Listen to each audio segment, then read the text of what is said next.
Il giorno in cui mi ritrovai nella vetrina di un vecchio rigattiere dissi a me stesso: come sei diventato vecchio, carotto. Sono nato in una piccola fabbrica della Germania e ancora oggi ricordo quanto pungevano gli aghi usati per cucirmi.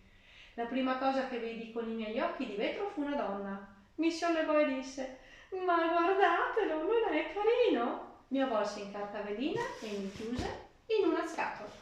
Un bel giorno sentii delle voci, poi un fruscio, un rumore di carta strappata, all'improvviso ecco la luce. Davanti a me apparve il viso meravigliato di un bambino. Più tardi venne a sapere che si chiamava Davide e che io ero il suo regalo di compleanno. Davide e il suo migliore amico Oscar abitavano vicini. Furono loro due a chiamarmi Otto. Eravamo inseparabili e ogni giorno inventavamo nuovi giochi. Una volta decidemmo che dovevo imparare a scrivere, ma le mie zampe maldestre non andavano d'accordo con inchiostro e pennino. Il risultato fu una macchia che non andò più via. Con la macchina da scrivere del papà di Davide, però, era tutto più semplice. Ci divertivamo anche a spaventare la signora Smith, che abitava al piano di sotto, finché arrivò il giorno in cui Davide dovette portare una stella gialla con la scritta ebrea. Tutti dovevano vedere che lui era diverso. Ma gli uomini non sono tutti uguali? Noi tre non capivamo più il mondo. Pochi giorni dopo, uomini in uniforme con neri cappotti di pelle salirono le scale a passi pesanti. Venivano a prendere Davide e i suoi genitori. Otto, tu rimani qua con Oscar, disse Davide salutandomi.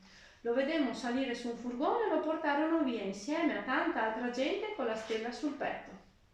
Adesso io e Oscar eravamo soli. A volte restavamo svegli per tutta la notte e parlavamo del nostro amico. Un giorno anche il papà di Oscar dovette partire per la guerra. Poi cominciarono i bombardamenti aerei e quando suonavano le sirene correvamo in fretta nei rifugi. Fuori ormai c'erano solo cenere e macerie. Un giorno ci fu un'esplosione più forte delle altre. Io volai in aria e svenni.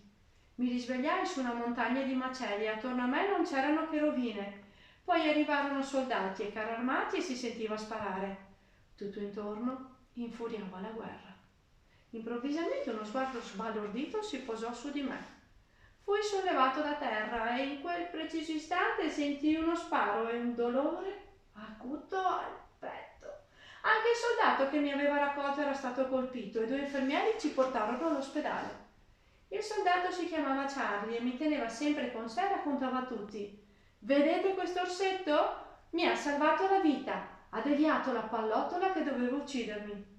Charlie ricevette una medaglia e me la appuntò qui, proprio sul petto. La mia foto apparve sul giornale e diventai la mascotte del reggimento. Finita la guerra, Charlie tornò in America e mi regalò sua figlia Jasmine e finalmente avevo una casa anch'io. Ma la mia fortuna non durò a lungo. Durante una passeggiata cadi nelle mani di una banda di ragazzacci e, mezzo cieco, sciupato e pieno di strappi, finì in un bidone dell'immondizia. Mi trovò una vecchia signora che frugava nella spazzatura, così mi vendette un rigattiere che mi ripulì dalla polvere, mi lavò e mi ricucì. Sei proprio un bel pezzo da collezione, disse il rigattiere tutto contento e mi sistemò in vetrina.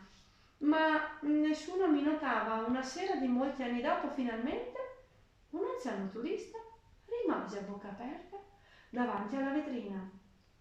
Con occhi spalancati per lo stupore, sussurrò emozionato: Otto! Ed entrò di corsa nel negozio. Era Oscar. In un inglese stentato raccontò come ci eravamo conosciuti e mi comprò. La nostra storia finì sulle prime pagine dei giornali. Nella camera d'albergo di Oscar una sera squillò il telefono e lo sentì dire: Davide, non è possibile, sì, veniamo! E poco dopo eravamo tutti e tre insieme a festeggiare il nostro incontro. La storia che ascoltai era molto triste. Davide ed Oscar erano gli unici sopravvissuti delle loro famiglie. Davide e i suoi genitori erano finiti in un campo di concentramento e lì erano morti. Il papà di Oscar era morto in guerra, la mamma durante un bombardamento aereo. Ora niente doveva più dividerci. Decidimmo di rimanere uniti e cercammo una casa per tutti e tre. Finalmente la vita è come deve essere, pacifica e normale. E per non annoiarmi ho cominciato a scrivere la nostra storia.